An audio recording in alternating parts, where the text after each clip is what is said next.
BBG Ramji బిల్లును ఇప్పటికే శాసనసభ తిరస్కరించి ఆమోదం తెలిపింది. మీరు కూడా ఉన్నారు సభలో.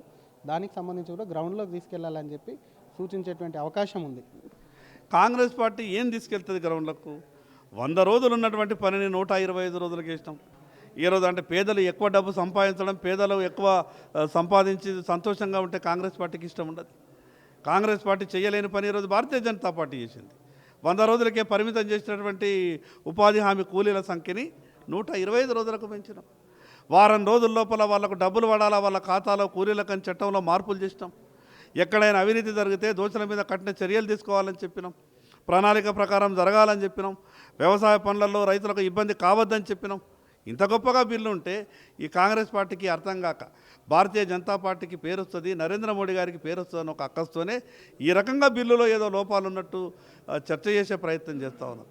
ఈ రాష్ట్రంలో పక్కన మినుకుమైన 2 రాష్ట్రాల్లో కాంగ్రెస్ పార్టీ ప్రభుత్వాలు ఉన్నాయి ఈ దేశంలో. కానీ భారతదేశంలో మిగతా అన్ని కూడా భారతీయ జనతా పార్టీ ప్రభుత్వాలు కదా.